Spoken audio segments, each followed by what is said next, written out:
Attention, 21st century. Today's episode of 20th Century Popcast ruins the closing moments of the beloved TV series The X-Files, Will and Grace, and Roseanne. Unless you're watching the current revivals, in which case you know how that went.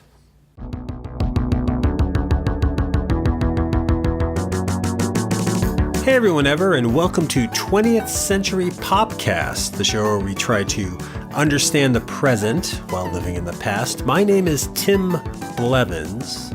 And I am Bob Canning.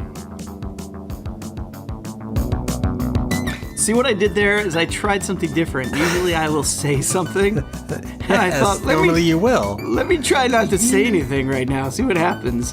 And nothing happens. So well, what was interesting, because normally you say something because that's what happens. Right, and normally when I say something, you're also saying something. So I decided... Is that true? That's usually true, yeah. We kind of both start. And then we stumble over each other, and then we have a hard time starting the show. But not today. And that's how today was just dead air. It was like space, blank space. See, because I thought we always do that, and for some reason, maybe it was just this time, I always feel like the momentum is, this is who I am, then you go, and this is who I am, and Tim, and then you say something, and then we start. But I guess that's not, you're saying I'm talking normally when you do that, is what you're saying. I start to say, hey, Tim, and often, not often, we'll have to go back, and I'll go back through every episode, and I'll tally. We have to go listen to 61 episodes now. That's amazing. Wow. Counting I thought we were on the 30th. That's not true. I was here for the 50th anniversary episode. What show are you on? And why don't I take show out of the equation and just ask, well, yes, you beat me to it. See, you didn't just talk over me. You beat me to the joke that I was going to make. What are we going to spoil tonight, Tim, besides the opening? That would have been good sooner, maybe. And then I would have been like, we're going to jump right into it. Hey, and there would have been that little back and forth. But no, we're not spoiling. Actually, we're saying tonight. I assume people listen to this during the day. At any time. We're heading anytime USA. That's what we're listening to. We're going back. So we do segments on the show. We do the Retro Shocks, the Binge and podcasts. Today, we're going back to a segment that I don't think we've been back to since August. We're doing something today. It's a segment that we had started early on in the show that I thought was going to happen more often than not. It's called Effin Spoilers, and it's when we take a look at things from past culture, secrets or surprises or plot points, things about the show movie that while we were watching it originally, we didn't know were there, and had we known, would have been exactly what the word says, spoiler. They would have ruined the experience. Things like Darth Vader being Luke's father, things like the individual in the Crying Game being a guy, things like the Karate Kid, well, he wins, these kind of things. Yeah. I feel like I'm spoiling it now because I'm stuttering, but just discussing how that changes the pop culture. Because again, spoiler, it's not a term I knew until this century. It's not a term I knew really until the internet was getting information out there a lot. Like, do you remember in terms of watching movies as a kid, trying to avoid information before you saw it, not wanting to have the movie ruined? Was that a practice that you had as a kid? No, it wasn't a practice I had as a kid. I didn't try to avoid things. I tended just to not know because technology wasn't around like it is today, and the internet, just like you're saying. I would even watch, the closest thing we would get to is watching Entertainment Tonight and seeing somebody on set somewhere, and maybe that would be interesting, but I wouldn't try to avoid that, and I wouldn't let it spoil anything. It would just be something neat to see. But yeah, no, it wasn't something I practiced until, like you're saying, this century. And I do practice it this century. I do try to avoid things. I don't know if that's what we're doing today exactly. No, not exactly. What we're doing today in a roundabout way, and it will tie into this concept of spoilers. What are we talking about today? We're going to be talking about TV show revivals. I think we're going to be talking about not really reboots, but revivals where shows are brought back. Shows like The X-Files, where shows continue. It's a they're continuation. A continuation of the X-Files. It's not a start over. It's not a new cast. It's a continuation. Right, yeah, and I think the X-Files is one, Will and Grace is another, and Roseanne. Those are the three we're going to be talking about today. All three are shows that have had, this year, have had continuations or revivals, but they're all coming back after a period of being off the air. In the case of Roseanne, I think 20-something years. In case of the X-Files, I think it was like 15 years. Will and Grace, it's like 8 years or something. So these are long periods of time since we last watched these shows, and the spoiler part of this, the angle that we're going to take, because, yeah, we're kind of talking about 21st century shows in terms of them coming back and even some of these finales, but each of these three shows, the X-Files, Will and Grace, and Roseanne, there are shows that if you followed them, if you followed them from during their lengthy run, they all kind of built up to a finale. Each of these shows had a series finale that gave a definitive ending to the storyline and the characters' lives with the knowledge that this was it. This is your last episode of this show. And to a varying degree, as we're going to see as we're talking about it, to bring these shows back, we kind of have to deal with that. Deal with the finality of a series finale in the context of the show, just so it can get back on the air. And what I think we're going to find is that each of these three shows, at the end of it, kind of had to wipe away their series finale in order to continue. Right. And I don't know, I mean, we're both kind of like completists. You've said that before. You say it about music, but like when we watch stuff, we have both watched series through to their ending. It's fulfilling, right? Kind of to get to the end of a show like that. And to see what the writers and creators' intent was on completing that story. And sure, there's implications of what goes on afterwards, but here's the last page, the last chapter. Book is over, show is over, and you get either a good or bad feeling from that. Hopefully it's good, if they've done their job well, and you move on to the next series of new characters and new stories and new ideas. So that's important. I feel like that contains a series and some sort of a way of just dealing with it, experiencing it. So right off the bat, why don't we start with the X-Files, which is a show we've talked about before. Yes. It was one of my, if not my favorite, one of my favorite shows of the 90s. You followed it for a while. You didn't watch it to the end, though, did you? I didn't. I tried to, and I missed an episode here or there, and we didn't have streaming services at the time, and so because of the way that the stories are told, I couldn't really get back into it, and so I eventually didn't even try. The show ran long. I think it maybe ran longer than it could have, but to talk about just the series finale, the last 2-hour episode of this 9-season show that I followed for 8 of those 9 years. I didn't really watch it the first year, but its ending, its last episode, it actually ends on a pretty amazing note. You're talking about an ongoing storyline, talking about what they call the mythology of the series. If we're going to follow that, there's this whole storyline about preparing for an alien invasion. Aliens are coming back to Earth, and there's a secret government deal with it. And the way the show ended, this alien invasion was unavoidable. A date had already been set. They reveal it in the episode as being December 21st, 2012, which has long been held in apocalyptic culture as an important date because it tied into like the pattern of the Mayan calendar. It was even referenced in season 2. There's an episode that gives a countdown to how many years the aliens are showing up. And if you do the math, it's to 2012. So they always had this in their head as kind of an end game. The show is always moving towards it. And so, the aliens are going to come back. And they're going to colonize the Earth. And it gets revealed to Mulder and Scully that this date has always existed, basically being it was unavoidable. I loved that ending. It gave weight to the alien mythology. It sort of reflected this fatalistic mentality that the show, I think, had in various episodes. But there was also this strange comfort in that we're ending on our two heroes. Before it was done, they didn't succeed. But the show was always about them, and it was always about their pursuit.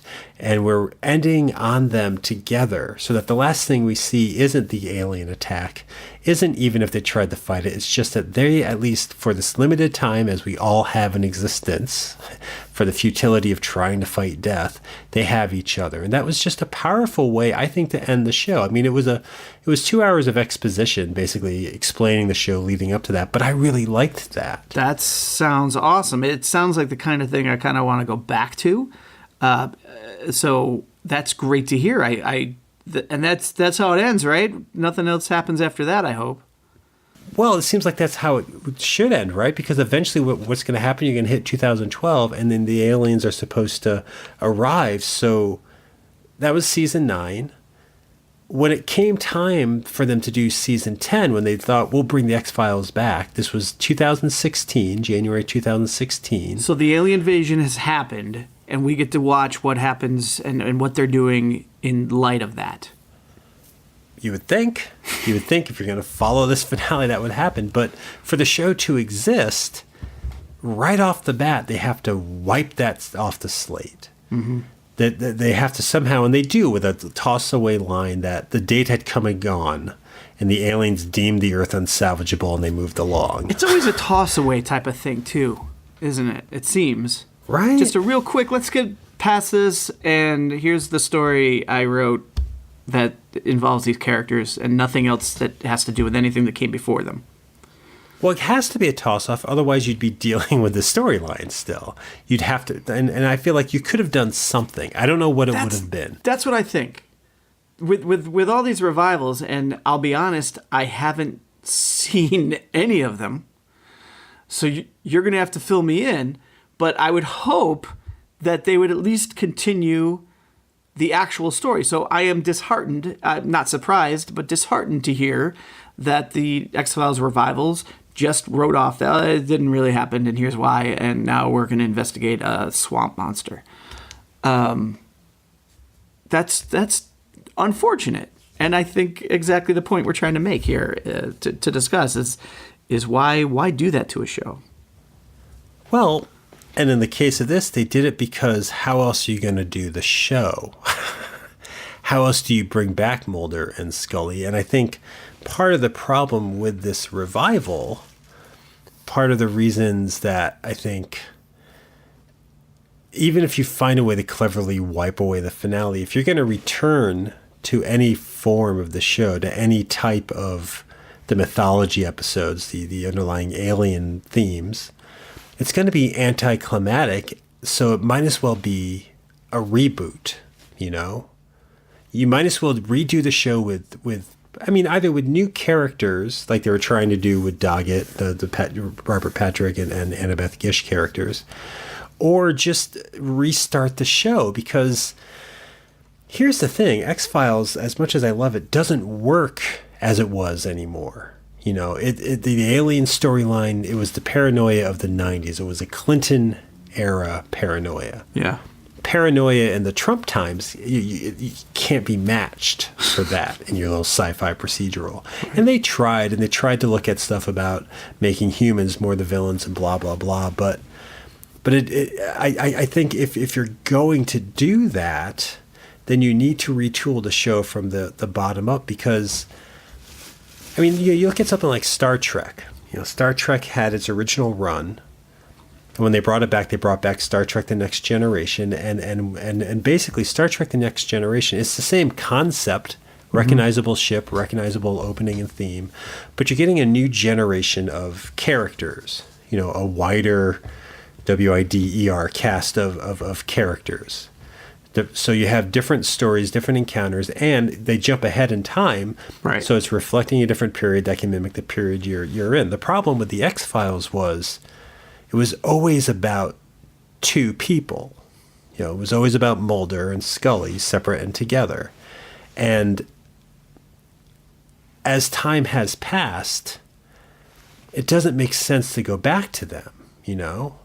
Their lives technically should have ended in 2012 when these aliens invaded, but since they didn't and they lived on, they're not interesting characters. And this sounds harsh, but it's they've gotten older, and it's like for what their job as an FBI agent entails in the scope of what I want from the X-Files, you're not going to get that from a 60-year-old Mulder. Right. You don't want to see that character running around, and Scully's skepticism doesn't make sense anymore. Yeah. It doesn't hold up. So they've outlived their usefulness to the story as characters, because to keep them in that position, you have to do that weird thing that comic books do, which is comic books, as time goes on, the characters don't age except when it's appropriate. If they had a child, maybe the child gets older. Or if they were in a certain war, they might be a little older. But the surroundings adapt, but the characters are allowed to kind of exist in this constantly retooled, lack of aging, whatever. But you can't do that with a real cast. And in the case of the X-Files, whatever made that show great, you just can't replicate it again. Right. Because it's done. It would make sense, and it would be smarter, like you're saying, to, if you want to tell stories like that again, just, hey, start over. Here's Jimmy and Tanya, and they work for the FBI, and one's a believer and one is not. Easy enough.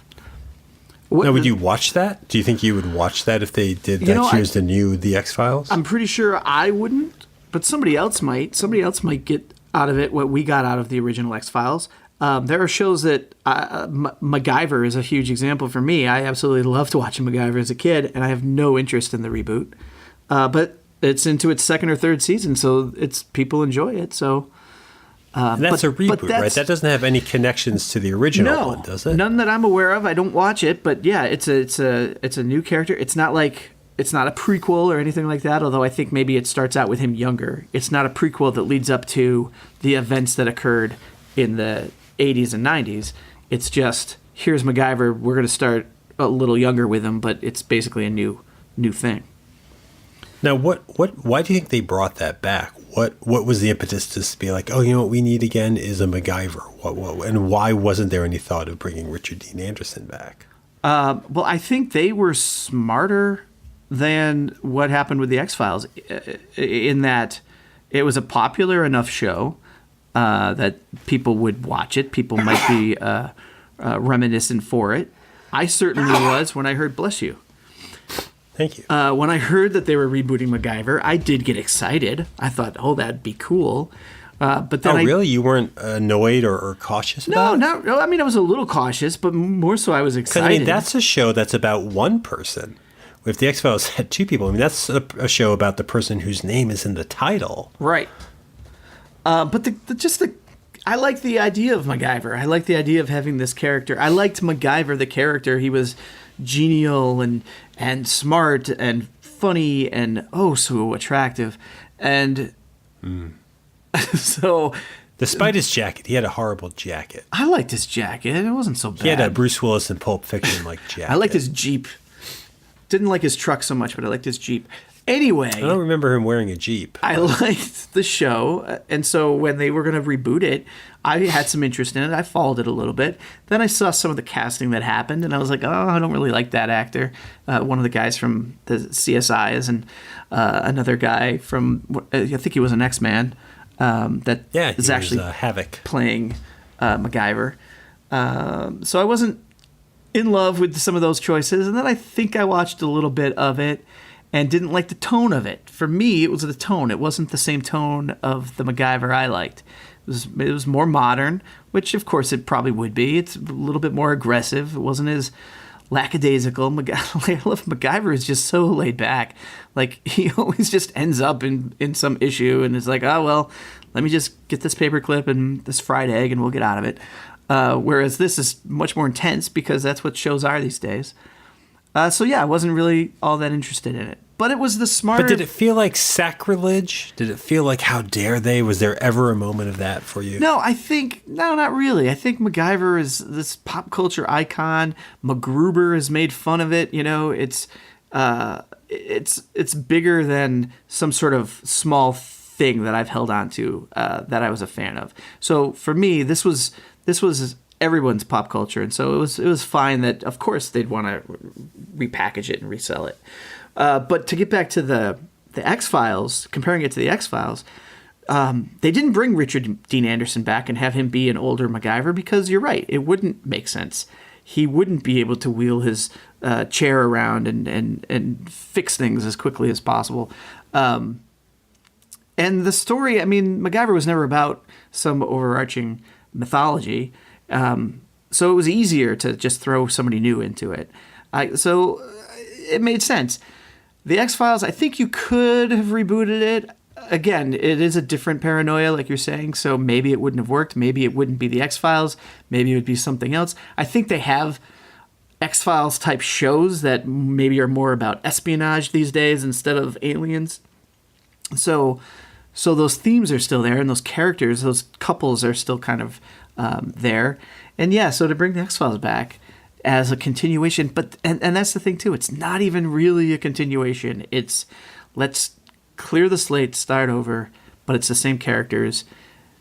And yeah, it doesn't work. Do you think it's worked with any of these other two, Will and Grace and Roseanne? Have you watched any Roseanne? Well, I haven't watched Roseanne. I was going to save that for last. Okay. But Will and Grace, I think it's interesting to talk about because Will and Grace, that premiered, that's a show that just came back this season. It is a show. Sitcom, premiered in 1998.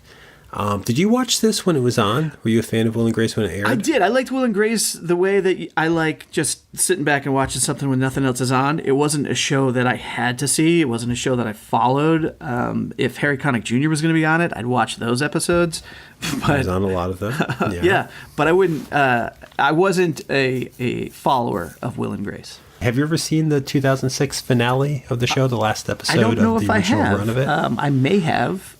Jog my memory, please. Well, it's kind of an odd hour, really. The last season, we're talking about Will and Grace being close friends. The last season was kind of all about testing the bounds of that relationship, sort of straining it. This idea that neither one can get into a relationship because they're too reliant on each other as friends. Like she's dating Harry Connick Jr. in the season. He's dating this officer named Vince, and it just the season shows the downside of their friendship a little bit, to the point that in the episode leading up to the finale, they have this massive argument. I forget exactly what about, but they have a huge fight, and that leads up to the finale. Which at the start of the finale, they go their separate ways. They're like, I can't be around you anymore. And they each go their separate ways. And there's a series of time jumps that shows that like Grace marries Harry Connick Jr., Will marries Vince, and neither one of them sees each other until 17 years later. You get this scene, and it starts to play almost like, is this two actors pretending to be Will and Grace the first time they met? You see two kids, a guy and a girl, meeting for the first time on the floor of a dorm of their college. And as they settle in for their freshman year, you realize one's Will's kid and one's Grace's kid, and this is how they meet up again. Right. By coincidence, Will and Grace meet up because their kids meet up, and their kids end up marrying each other, which is kind of strange. It's this weird conservative fulfillment for people in a way. Yeah. But it also allows the two of them to get back together along with Jack and Kara, and they reunite for this toast. And it's an odd finale, but it's an interesting one because it's kind of realistic, showing the development of a friendship. And it also, what I kind of liked about it, I guess, is that it sets up a world where if we were to ever go back to this world, you could only return to Will or Grace because their paths should be separate, until 2023 or whatever it is their kids get to college. And that was interesting to me. It was interesting to me that they sealed the door shut on a revival because there's a period of time where they weren't going to see each other. Well, I haven't caught the revival episodes, but it must take place in the future where they are now maybe grandparents to their infant, their sons and daughter have had a kid or something, right? And now maybe it's more of a familial type of show. Is that right? Well, it's Will and Grace. It's the show that it used to be. They lived together in an apartment in New York with their friends. They're older, and it's kind of nice because you're seeing them older. But no, the very first episode of this new season, the premiere, last year, I think it was in September when it premiered, they undid the finale with a quick conversation that explained that, yes, Will and Grace had a fight, but everything else was just a dream that their friend Jack had. That none of that would have ever happened. That it would have been ridiculous for that to have happened. I see. It's like Bobby Ewing in The Shower. It's a bit like Bobby Ewing in the shower. Yes. Got it. And then the show can move on from there. And truthfully, I love this revival. I think it's been, with the exception of maybe 2 episodes, I didn't care for the premiere. I didn't care for their Christmas episode. But everything else, these are great characters. And it's really great to see them again. These actors really know them. Nice. And it's nice to see them because you're seeing their place in the world as older individuals. Like they're actually allowed to age. A big thing about the show is that it was always kind of about their development, their growth, their evolution. And we get to see that.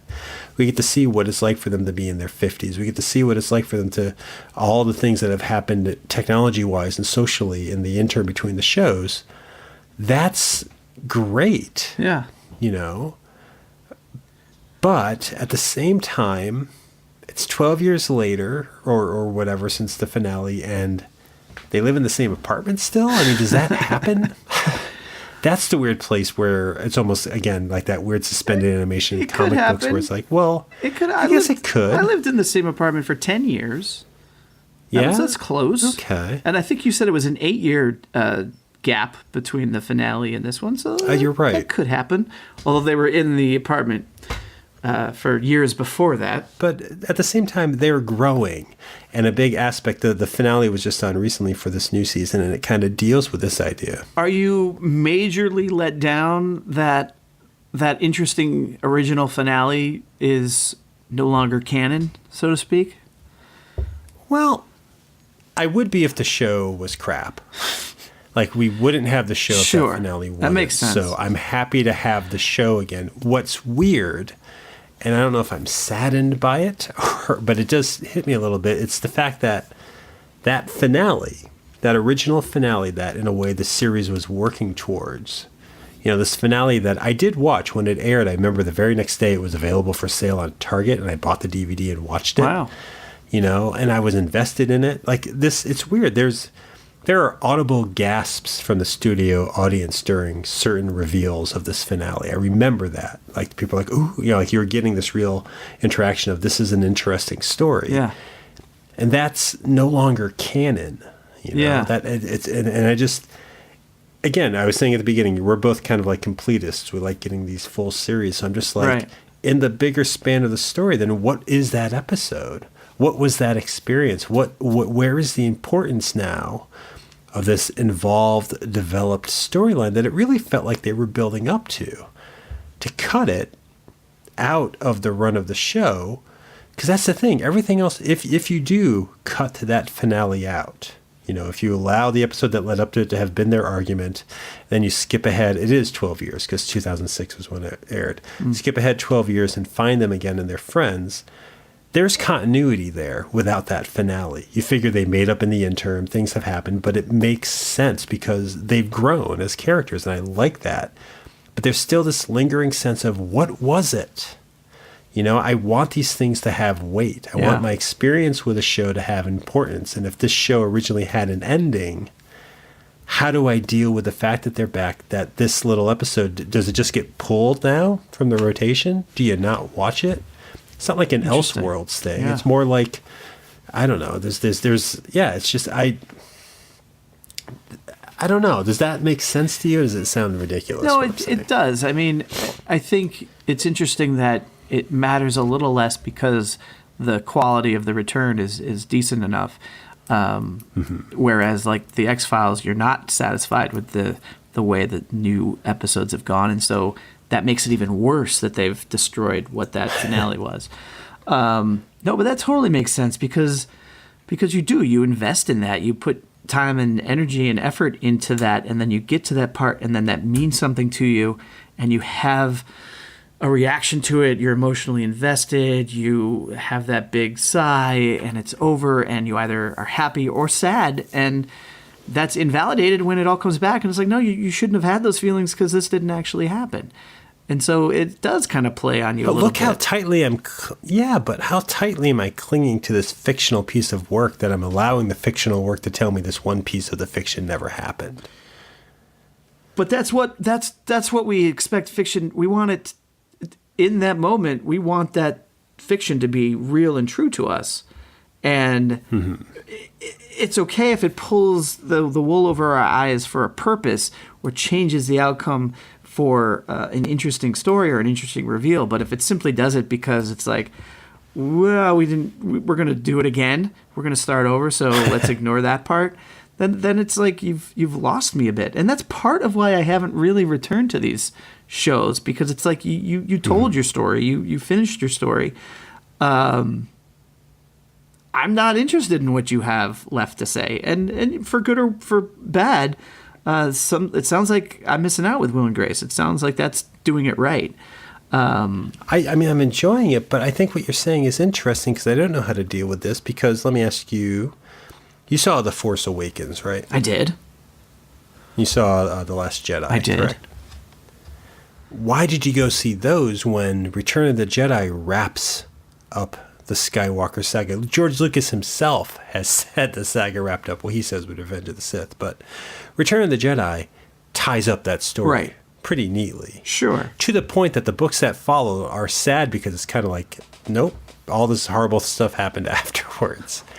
So why did you return to something like The Force Awakens? Why could you go see that? Because I think that's different because it set up a world, a universe, a cast of characters, but also a style, a mystery, a mythical force, different weapons, a different place that you can put different characters in there and find interesting stories. Yes. But they didn't just do that. Han Solo comes back. Princess Leia comes back. And what's his name? Luke Skywalker comes back. Yes, and they come back, and there's more story to tell. I don't think I don't think like these series, it changes or nulls and voids what happened. It continues the story. It fills in some blanks. It's like, well, what happened next is, Han Solo dies. Princess Leia becomes a widow. Luke Skywalker never got the happiness of being a Jedi. All of these things, which are great, and I enjoy, and I'm glad the story's going that way. But shouldn't, I feel like from what you're saying, because I buy into it, shouldn't I have been hesitant to go see these things? Why? Sure. Because these... And I think we all were hesitant. It changes the setup of that. I think we were all hesitant. Do you? Yeah, of course we were hesitant to go back. But was that hesitancy based on that, or was it based on the prequels? I think the existence of the prequels made people suddenly nervous for more Star Wars. Whereas Phantom Menace, I mean, was there nerves for Phantom Menace when that was coming out? Did you ever have a second where you thought this might not be any good? And boy, were you proven wrong. Boy, was I proven wrong. No, I don't think I did have any sense that this wasn't going to be the Phantom Menace was going to be bad. I never thought that. It's fucking Star Wars. It's going to be awesome.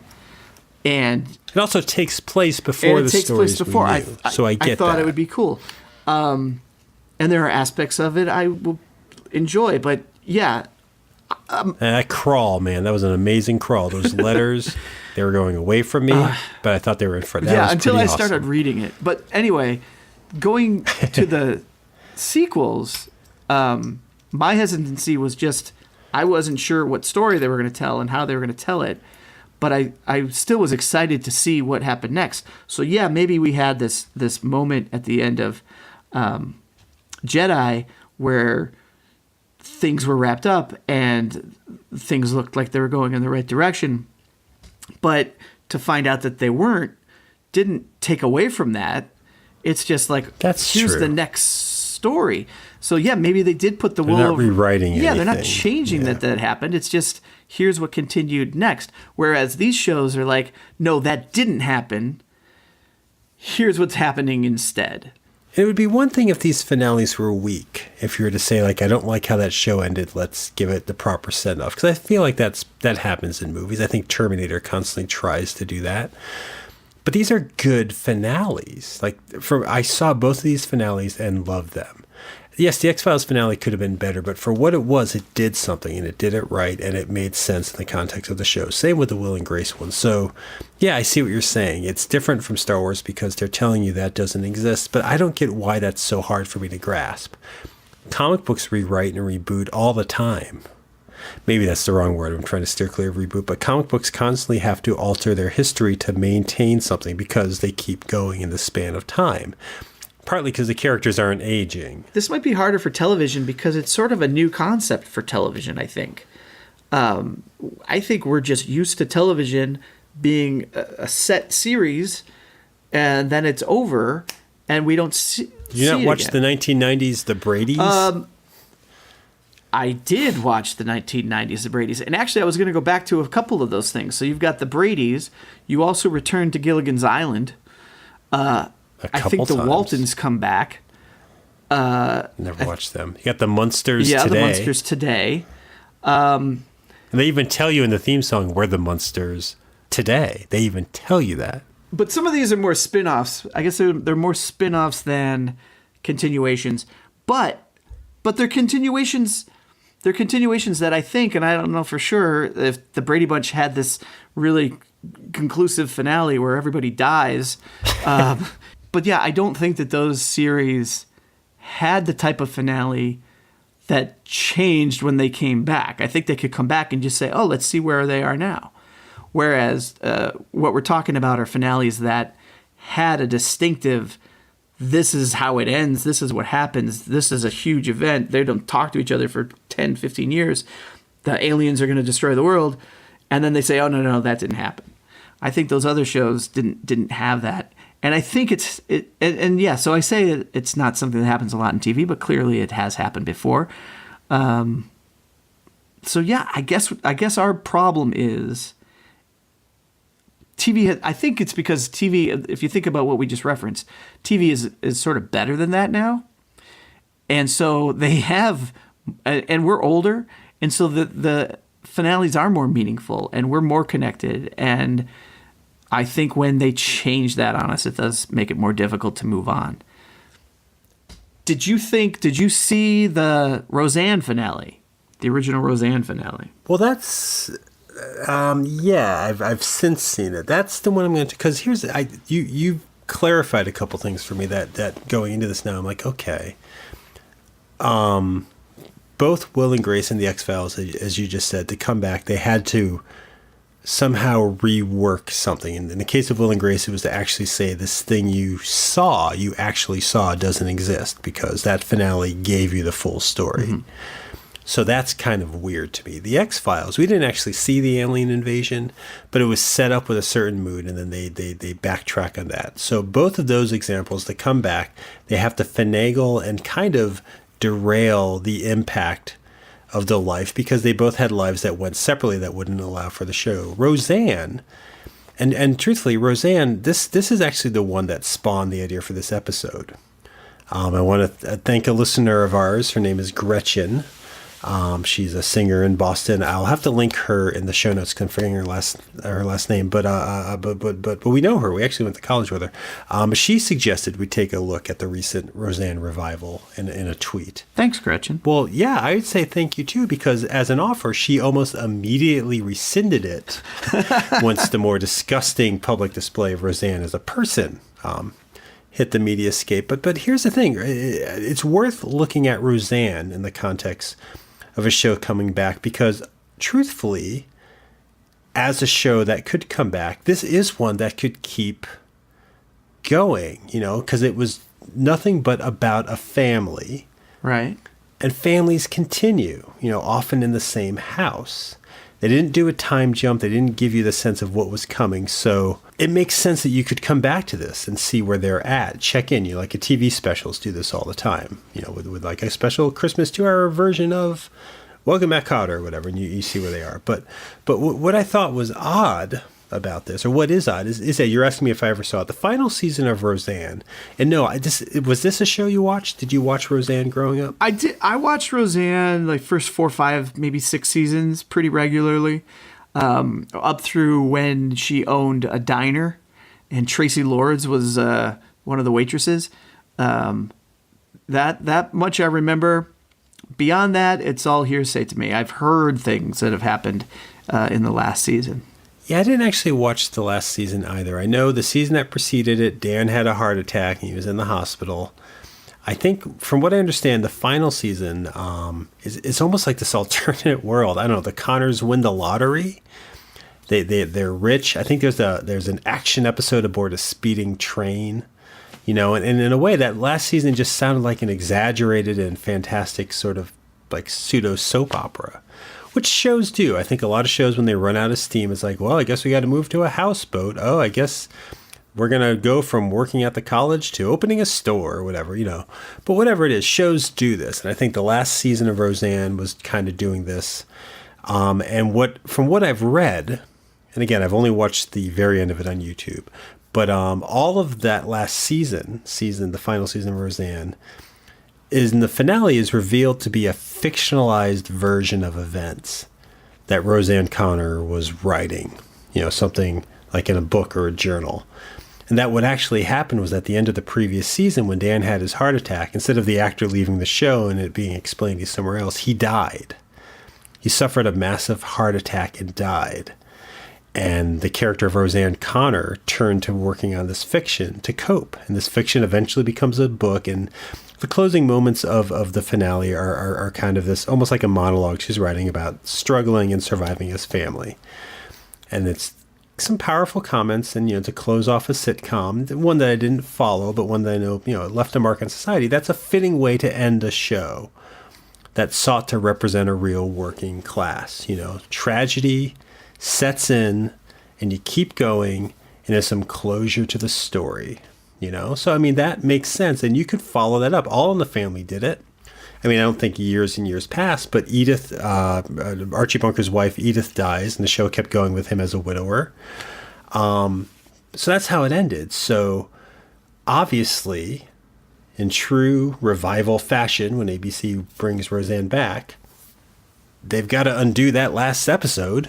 They have to have Dan Connor there. They have to have John Goodman there. So I don't know. I think there's just a line in the opening I saw in a commercial where he's just like, why does everyone always think I'm dead? And they just write it off. Right. Not just that finale, but an entire season. Yeah, I haven't seen this revival. And so do they even mention the book? I don't know. But what to make of that? It's like your character died. Yeah. He died. That's a pretty big thing. That's like the Will and Grace one. Again, you're writing off this aspect of the storyline, because that's a pretty big, that's a big, heavy note for your show. With this main character who we watched, if we watched it for however many seasons, is dead. Well, if you can bring Bobby Ewing back, Tim, you can bring anybody back. And while that was done with such class, and everybody agrees, such drama and thematic, no, but this is the thing. This is a show that prides itself on realism and tackling issues. Right. But for the sake of getting back what people want, they bring John. They could do. I almost said John Connor. What's Dan Connor? Dan Connor. They bring back the savior of mankind from the future. But no, it's like you could do a show about a widow. That is how the show was set up. You could still have the kids come back, but because of what works, because they think people want to see the banter between the two, and because of John Goodman and whatever, they negate this powerful moment again that the show felt like it felt like a nice culmination of a show. Yeah. I'm having a different reaction to it, mostly because only because I didn't see that finale. I didn't seek out even bits of information about it. Like the X-Files, I kind of stayed into because they had the movie come out, and so I kind of had to get a sense of where things were. So I had a sense of all that, and I have a sense of Will and Grace, but I didn't have a sense at all, aside from the fact that Dan Connor had a heart attack and died. I didn't realize until just recently with this revival that it was all a book that she had written. That's completely new to me. You're not just hearing that from me, right? Because maybe I'm wrong on that. No, I'm not hearing it from you. I've seen that. Yeah, that's okay. I confirmed it. I was catching up on it, looking through synopses and whatnot. So yeah, that's research, i.e., Wikipedia. I try not to do that. I try not to research for this show. Success. Anyway, for me, I'm more okay with this show, it being a comedy. Even though it was kind of based in reality, I'm okay with it saying, oh, you know what? We want to come back. We want to tell some new stories in this day and age. And we think it's going to work best with Dan. I'm okay with them writing that off. But again, I'm not connected to the previous ending. But as just a casual viewer, to me, that can work. I think it could work in some situations where it's almost like, here's a chance for us to come back and tell some more stories. to do that with all the characters that we want to do it with, we're just going to say that this didn't happen. We'll make a couple jokes about it. But imagine if you went an episode to an episode and that happened in the original run. Dan died in the next episode. No, he didn't die. That would be infuriating and frustrating and confusing. And I'm sure, I'd like to know, I'd like to go back and read about the reaction to the finale when that happened, when that came out. That, I think, would have been the bigger shocker. And I kind of remember it happening. I wasn't watching the show at the time, but I remember it being a topic at the water coolers, which I don't think I was around. But yeah, that I think is more problematic. That finale is more problematic than this revival to me. Really? For this show. Yeah. But that's a shock. That's not what you expect. That's a nice turn for a sitcom. And again, maybe it's because I'm not connected to it because I didn't watch it. Neither am I. I didn't really know about it. I mean, yeah, it's an interesting turn, and I think maybe we read into it and we want to make it better than it is, perhaps. To me, I almost feel like they realized, wow, we really fucked up this season with winning the lottery and all this crazy shit happening. Maybe it's more tragic than that. Maybe it's more important than that. And it's her having to deal with the death of her husband, which is important. And works. Works. I'm going to assume it works. I haven't seen the episode. So they corrected the ship. They righted the ship at the end of that season. And for me, because they did that, they had a crappy. And again, this is presumption. Again, it didn't follow it, but they had this weird season. They tried to give it some depth with the last episode, which probably wasn't planned, but they tried to fix it. And so now I think maybe it was planned. You think from day one, when they won the lottery, someone said, you know what? Roseanne is going to have a really hard time dealing with Dan's death.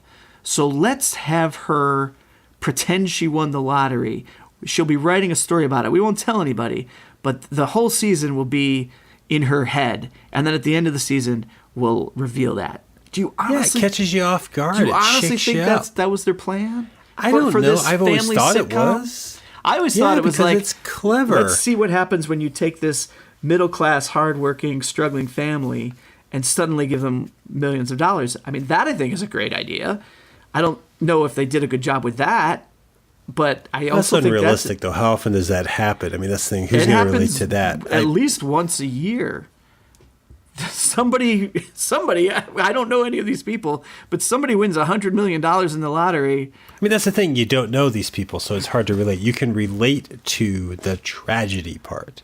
And this used to be a show about relating to this family. And this is actually my bigger problem with this particular revival, this idea of relating to the show. Again, not that I was a huge Roseanne fan, but my issue, like, I haven't watched this, and I was kind of set to. I was curious about it, but and let's all be this way, I am just disgusted with Roseanne Barr's unironic and unfaltering support for this fascist regime of gun-toting Nazis. I can't reconcile. Yeah. That the star of this show is in love and adores the current political ruling power of Donald Trump. Like, I was curious to see, okay, the characters voted for Trump. That's interesting on TV. We don't see that. Right. We don't get representation of that. And it sounds like the show tries to be a conversation back and forth. And again, All in the Family did it with Carol O'Connor. Yeah. But I was listening to this interview with Rob Reiner. He was on a panel talking about Roseanne, and he made the point. And again, this is a little difficult because I haven't watched the show, so I'm being a little unfair. But Rob Reiner pointed out that with everything that Archie Bunker said, the person behind it was the most liberal person in the world. Carol O'Connor, the actor, he said, was further left than even Rob Reiner was. So there is a little bit of fiction. Maybe that's not safe. Or maybe that's not good, but it's safe. There's a little bit of fictionalizing. This person was kind of a jerk, and you're allowed to see that, bullheaded and naive and a racist. If the person portraying the character of Roseanne, if the individual believes this, voted for Trump, supports him, has her horrible conspiracy theories that are just fueling alt-right propaganda, if she has all that and her character has that, there's no separation to try to listen to it or accept it because she's the star. She's gonna, in the end, it's her voice, her show. Right. And that's what I'm having a fucking problem with this. Yeah. Because I wasn't invested in enough for Dan's death to impact me. It's the fact that she's disgusting. Her politics are grotesque. The things she says are hard. Her Twitter is toxic. There's the word I didn't want to use. Now I'm using it. It's just hatred. And there's this proudness of indulging the show with it. And I mean, sure, the show, if that's part of the country, give it some representation, fine. But the heroicness of this rich person now pretending to be blue collar. What am I trying to say? Bluegrass, playing bluegrass music. No, but this rich millionaire with her horrible millionaire stepping on people's values, portraying this blue collar worker just doesn't work now. Yeah, that's my problem with the fucking revival. There are other people in the cast, and I believe many of them have differing views. And so that was my hope, too, that it would be more of like an Archie Bunker, All in the Family type of thing, where you could see differing views, have people arguing in the kitchen, just like they kind of promote this as just like it is today. There are people in their homes arguing with their parents, arguing with their children about the state of the world. And I thought maybe that's what we'd get. But you're right. Because it's her name, her show, it is very difficult to want to partake in viewing and to give it any sort of viewership numbers. I don't want to do that. I wish that I would see more. I just don't want to watch it. It's not a matter of being counted amongst. It's just I can't sit through that. Yeah. I can't even approach that. I would if I knew, and I've kind of read some of the episode reviews. And nothing has really turned my opinion towards watching it. But if I knew it was more of an All in the Family type of reboot, where you get a little bit of both sides, perhaps I would watch it more or be interested except more. in All in the Family, you weren't getting both sides because he was never right. That's true. He was never heroic. He was a good father, I guess. So I don't know how that show works because he was never nothing he said. For me, anyway, this is how my parents described it. They loved the show because they thought he was a blundering idiot, and they liked like the Rob Reiner character and the Sally Struthers character. My mom's father could relate to some of the things Archie Bunker was saying, and I guess thought he was a hero. So maybe there was this give and take.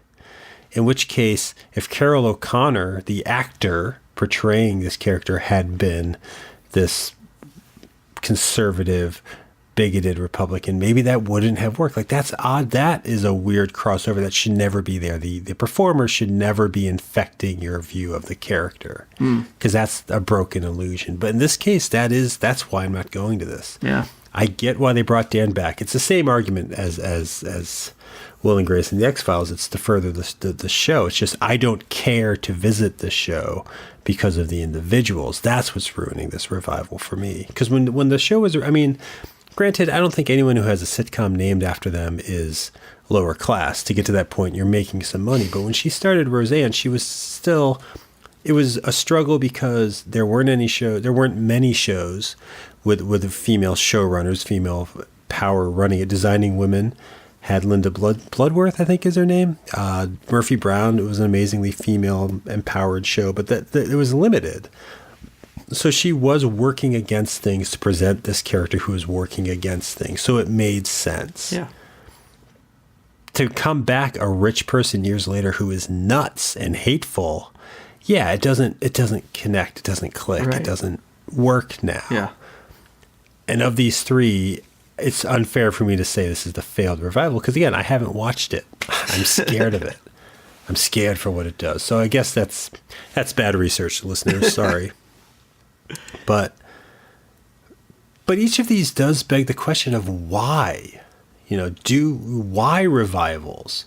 Why bring them back? Why not just do a new show? Why not do something in the vein? Like you said, there are shows that do things in the vein of the X-Files. Yeah. Why is the name recognition so important? And why do we gravitate? I mean, I was thrilled for the X-Files to come back. I was thrilled for the second season to come back after being a little let down by the first season that came back. Well, having not watched, I've got two... Anything we talked about today. I've got two answers for that, though. Here are my two answers. I think both Will and Grace and Roseanne have come back as a response to the Trump era. I think Will and Grace came back to combat it a little bit. And again, I haven't watched it, but I got that sense from the promos, and maybe you can let me know. And I think perhaps Roseanne came back to maybe show the other side of it, the non-Will and Grace side. That was. So why are these other actors on it? Why did they agree to it? Why is Whitney Cummings the head writer for it? Well, that's the thing. These aren't her politics. That's the thing. We might need to watch the episodes, Tim, and see that perhaps we are wrong about it, and that it is sort of a balanced view, and maybe even a left-leaning view with how it's presented. I think for the X-Files, here's my second. Yeah. But here's my second answer. I think for the X-Files, I think it's just because it's name recognition, and it's something that they don't have to put much risk into because it has a fan base. I mean, you watched every episode this season, did you not? I did. So you're correct. You helped pay for that advertising, and they made their money. So I think there's that aspect of it as well. But I think the creators of Will and Grace and Roseanne pushed for political reasons and new storytelling reasons, and I think X-Files just came back for the paychecks. And I think a lot of people just come back for paychecks on all three of those shows. I don't know. Everyone in the Will and Grace is giving it their all. They're really good. It's really strong, and it does feel like the show. It does feel like the show never left. That's the one I'm going to watch then. Check out that finale, it's good. But yeah, the X-Files was a misstep. It was anticlimactic. It was difficult. It almost made me not like the X-Files for a bit. But I don't know, maybe, and that's the thing. If it was a reboot, if it was the X-Files from the ground up, it's like we're recasting Mulder, we're recasting Scully. We're going to flip it somehow. Whatever we're going to do, there's going to be aliens, but it's going to be different. And we're going to know now because shows are written and produced differently now. Right. If it was a full-on reboot, it wouldn't have been made for me. I would know that. It would be made for a new audience. It would be made for like a new group. But since it's a revival, since it's pulling back the same performers and it's playing off the same stories, that can only make me think that it was made for me, that I am the target. Right. And that's what's so confusing about it. Yeah. I don't think I want any of these shows to come back. I don't like the idea of it coming back as a series. I don't like the idea that Roseanne already has a second revived season ordered. But I wouldn't mind seeing, I like seeing, here's a film or here's a short 8-episode run that continues the story but does it well and isn't just like a cash grab or here's our 6-episode Trump campaign slogan something. I don't think it's necessarily something that shouldn't be done. I think there are ways to do it, and as long as I think getting back to our kind of our first point here, as long as it doesn't null and void what's happened before it, I think it could work. Okay. I think that's at the heart of it, I guess, and why it's weird that people call these shows reboots when they're not. They are just their revivals, their returns. And I think you're right. I think it's difficult when it nulls and voids it, even though I can tolerate it because Will and Grace works. But yeah, that ultimately was... Yeah, you're right. That's what did the X-Files and why. I'm just agreeing with you in multiple words now. Good job. Thank Good you. job. Yeah, Let's end it that way. All right. We'll end it on a Bob note. On a Bob note. So why don't you do the closing thing? Sure thing. Thank you, listeners, for listening, because that's what listeners do. And you can maybe do the closing thing here. Seek out all of our other 61 episodes or 60 episodes at 20popcast.com. You can download us on iTunes and all sorts of other platforms, whatever you prefer. Stitcher, Google Play. Name 2 more. Blog FM. Stitcher. Right. You can also follow us. Google Play. Follow us on Twitter. You can follow me at RH Canning. Tim, where can they find you? They can follow me on Twitter at Subcultist. That's actually where Gretchen, who suggested this episode, reached out to me at. Thank you, Gretchen. Curiously, and I put this out there to see what people think, what you think, Bob. Should the show itself have a Twitter page? I know people say it does, but does it just make sense for us to promote it on our own? Does anybody really want to follow another thing? Or are people out there looking for 20 podcasts on Twitter and can't find it? I know the answer to that is no. I don't know why I'm proposing that question. Well, we could see if anybody wants to suggest it, like Gretchen did. You can respond to Subcultist or at RH Canning and let us know your thoughts. Yes. You can also find us on our Facebook page. We do have a Facebook page, so that's sort of a thing to follow. We do. For 20 podcasts. That's right. And if the double digits of people who are following it can maybe get a couple more people to follow it, we have a triple digit. That would be great. But yes, thank you, Bob. Well done. Thanks for listening this week. Well done? Well done. Well, you did that done. See, that's getting into... do you remember the joke you're talking about sold out? That seems along that line. We're going to bring that back? Well, I'm just wondering, why would I say, well done? That's not how people talk. No, it's not. That's not how I talk. All right. But was that a revival you'd want to see? More of a sold out jokes? Perhaps. Sold out. You know what revival I'd like to see? I'd like to see a revival of catchphrase. Oh, yeah. Because we've been lost without it. Although I feel like the last time it was mentioned, we were like, now we're not doing it anymore, so we'd be kind of wiping that from the slate.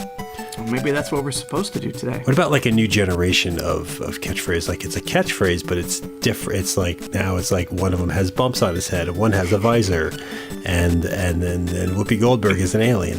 That might work. That could work. That might work. I think we'll try that. So yes, next week expect a Guinan-like delivery of our old catchphrase. I liked your idea. I don't know why I just stepped all over it. I'm sorry. I ruined it. All right. I'd like the episode to end with you just saying I ruined it. I think they do. I think most of them do.